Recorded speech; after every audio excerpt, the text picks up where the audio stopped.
Hello student बच्चों, आज हम लोग व्याकरण से वाच्य के बारे में पढ़ेंगे। देखो बेटा, वाच्य क्या होता है? क्रिया का वह रूप जिससे पता चलता है कि वाक्य में कर्ता क्रिया भाव में से किसकी प्रधानता है। वाच्य क्या है? क्रिया का ऐसा रूप जिससे हमें पता चलता है कि वाक्य में कर्ता प्रधान है, कर्म प्रधान है या भाव प्रधान है। ठीक है, आगे हम देखते हैं वाच्य के भेद। वाच्य के 3 भेद हैं: कर्तृवाच्य, कर्मवाच्य, भाववाच्य। तो सबसे पहले हम कर्तृवाच्य के बारे में देखेंगे। जिस वाक्य में कर्ता प्रधान होता है तथा जहाँ क्रिया पद के लिंग और वचन के अनुसार होती है। जहाँ क्रियापद लिंग और वचन के अनुसार होती कर्तृवाच्य। जैसे रमन चित्र बनाता है। कौन चित्र बनाता है? रमन। तो यहाँ रमन जो है, क्रिया का सीधा प्रभाव रमन पे पड़ रहा है, तो यह कर्तृवाच्य है। कर्मवाच्य, जहाँ क्रिया का सीधा संबंध कर्म से हो तथा जहाँ क्रियापद के लिंग वचन अनुसार के होती है। जहाँ क्रियापद के लिंग वचन के अनुसार होती है, यानी रोहित द्वारा क्रिकेट खेला जाता है क्रिया का प्रभाव किस पर पड़ रहा है? क्रिकेट पर। तो यह खेला जाता है क्रिया कर्मवाच्य के अंतर्गत आएगी। तीसरा है बच्चों भाववाच्य। जहाँ क्रियापद पर कर्ता और कर्म के लिंग और वचन का कोई प्रभाव नहीं होता, वहाँ भाववाच्य होता है। जैसे मुझसे खाया नहीं जाता। भाववाच्य में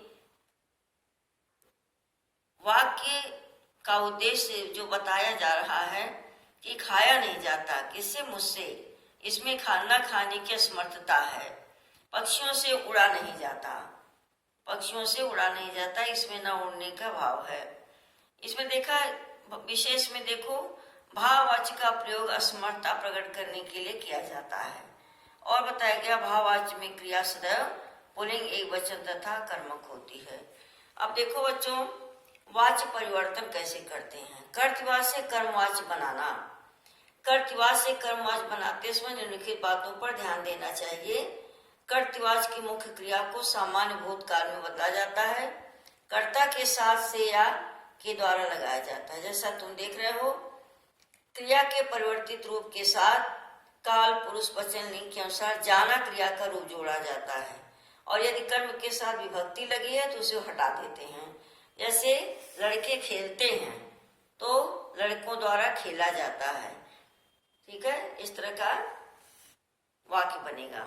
कर्तृवाच्य से भाववाच्य बनाने के लिए क्या होता है? कर्ता के साथ क्या जोड़ते हैं? से। क्रिया को एक वचन पुल्लिंग पुरुष में किया जाता है। क्रिया को सामान्य भूतकाल में बदला जाता है तथा काल के अनुसार जाना सहायक क्रिया के रूप में प्रयोग में लाया जाता है। यह है तुम्हारा कर्तृवाच्य। और यहाँ देखो दिया है कर्मवाच्य, यहाँ गलती से लिखा है, यहाँ भाववाच्य होना चाहिए।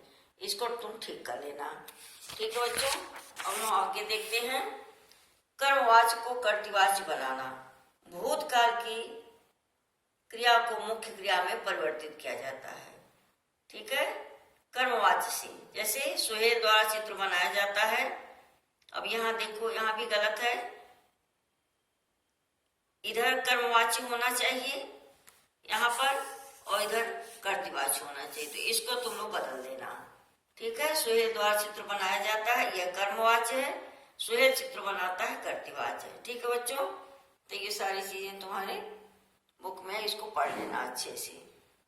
एक्सरसाइज पूरी कर लेना जितनी भी एक्सरसाइज में दिख रही है। ठीक है, अब हम लोग आगे देखते हैं एक चैप्टर और, इसका नाम है प्रतिवेदन लेखन। प्रतिवेदन लेखन देखो बेटा क्या है। प्रतिवेदन का अर्थ शब्द का अर्थ है विवरण लिखना। प्रतिवेदन का शाब्दिक अर्थ क्या है? विवरण लिखना। ठीक है, यह अंग्रेजी शब्द का हिंदी रिपोर्ट का हिंदी रूपांतर है।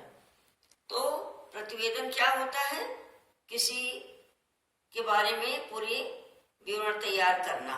ठीक है, जैसे दिया है, यह पत्रकारिता लेखन की महत्वपूर्ण विधा है, माने प्रकार है। इसके माध्यम से विभिन्न प्रकार की सभाओं, समारोहों, संगठनों, सम्मेलन आदि की स्थिति के बारे में यह विवरण लिखकर लोगों तक पहुंचाया जाता है। ठीक है बेटा। प्रतिवेदन लेखन में ध्यान देने योग्य बातें, ये सब देखो दिखाई दे रहा है। प्रतिवेदन की विषय वस्तु तथ्यों पर आधारित होना चाहिए। प्रतिवेदन संक्षिप्त तथा सारगर्भित होने चाहिए। प्रतिवेदन का शीर्षक घटना, कार्यक्रम, आयोजन से संबंधित होना चाहिए। भाषा सहज, सुबोध और मुहावरेदार होना चाहिए। प्रतिवेदन मय की शैली में नहीं लिखा जाना चाहिए। प्रतिवेदन अनुच्छेद में बांटकर लिखा जाना चाहिए। ठीक है, और प्रतिवेदन के कई रूप यहाँ एग्जाम्पल दिए हुए हैं, देखो। तो इसको तुम लोग अच्छे से पढ़ लेना कि प्रतिवेदन है क्या। ठीक है बेटा।